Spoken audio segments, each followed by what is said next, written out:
Hi guys, we're going to start on Unit 4-5. This is where we're talking about squares. Remember, when we take the square root of something, that's the same thing as thinking, okay, what times what equals 1? So when we ask about the square root of 1, we're asking ourselves what times what equals 1. So 1 times 1 equals 1. What times what equals 4? 2 times 2 equals 4. So the square root of 4 is 2. What times what equals 9? So that would be 3. Okay, square root of 16 is 4 because 4 times 4 is 16. Square root of 25 is 5 because 5 times 5 is 25. Square root of 36 is 6. Square root of 49 is 7. Square root of 64 is 8. Square root of 81 is 9. Square root of 100 is 10.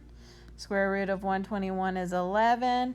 Square root of 144 is 12. These are all your perfect squares.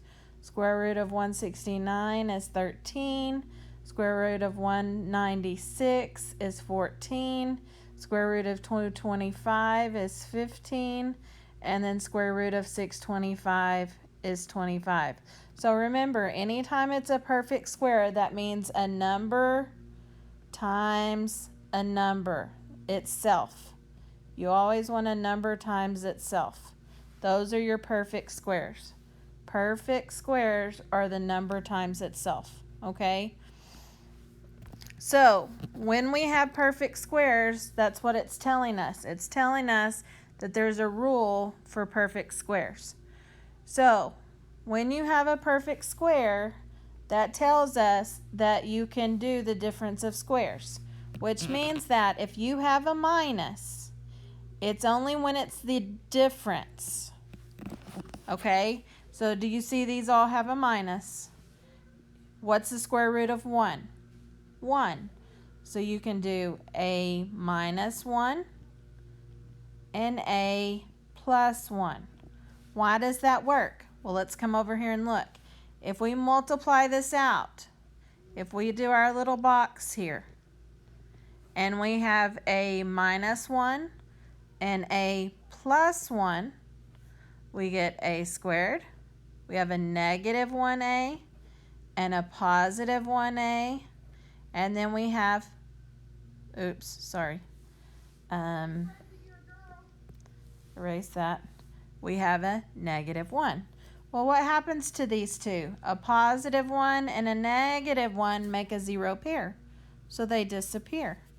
So we get a squared minus 1. Well, what happens if it's a positive? So let's just play like this next one down here is a positive. So let's do this one. If we have x plus 3 and x plus 3. So instead of saying x minus 3 and x plus 3, let's just say we put plus both of those. This would be x squared. This would be plus 3x. This would be plus 3x.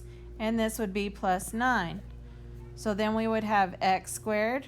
3x and 3x is 6x plus 9. So our center number doesn't disappear. So do you understand why our middle sign always has to be a negative? So you have to have a perfect square and your sign has to be negative. So number 1, perfect square, CT. It has to have a perfect square. And number 2, it has to be negative. Those are the two things in order for it to be a difference of squares. It has to have a perfect square and it has to be negative. So if you look at this first one, 9b squared minus 4. 9 is a perfect square and negative 4 is a perfect square. So it would be 3b minus 2 and 3b plus 2. Sorry, my husband's mowing outside. Okay, and then on this one, 121, was that a perfect square?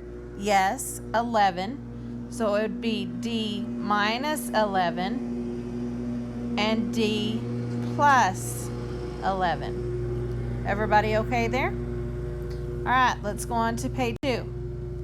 On the back, 9 is a perfect square and 144 is a perfect square. So we have 3h minus 12 and 3h plus 12. All you have to check is to make sure they're perfect squares. Is 25 a perfect square? Yes. Is 64 a perfect square? Yes. So we have 5k minus 8j, 5k plus 8j. Okay, look at the next one. Is 16 a perfect square? Yes. Is 49 a perfect square? Yes. So we have 4x minus 7y and 4x plus 7y. Everybody getting the hang of this? Okay, what about this one? Is 4 a perfect square and 9 a perfect square? Yes. So we have 2z. Oh, but look what happens in the center. Is this a negative? No. So what are we going to do here? This one's going to be prime. We can't do anything to it. If we can't do anything to it, then it has to be prime. What about number 9? Same thing. It has the positive, so it's going to be prime. Okay, what about a fraction? Can a fraction be a perfect square? Yes. Is 1 a perfect square? Yes. Is 9 a perfect square? Yes. So can they both be a perfect square? Yes. So it would be 1/3 c minus 8d and 1/3 c plus 8d. All right, let's move it up just a little bit. All right, so look at this one. Is 4 a perfect square? Yes. Is 32 a perfect square? No. So this is going to be prime. Okay, on this one, those are imaginary ones, right? So there's an imaginary one here and an imaginary one there. Are ones prime? No. Are they perfect squares? Yes. So we have x minus y, x plus y. All right, what about 3? Is 3 prime? Is 75 prime? But what do you know about both of these? What can we do? Will 3 go into 75? Yes, so we can take out a 3. We have a squared minus 25b squared. Oh, now can we do something? Yes, we can. So we bring down our 3. A minus 5b. A plus 5b. Remember, if you can factor, you've got to factor something out. What about this one right here? Can we do anything with it? No. Why? Because it has a positive in the center, and you know it has to be negative. So this one is prime. So you've learned 2 things here. Number 1, in order for it to be a difference of squares, you've got to make sure that it has to have a perfect square and it has to be negative. It has to be a difference. So if it has a plus, you know it's going to be prime. Also, if you can factor something out like we did here on number 13 and make it a perfect square, you need to do that also. All right, so for your homework, you're going to do the front only. So whatever I think it's like number 10. I think it goes down to number 10. So you'll do the front only for homework.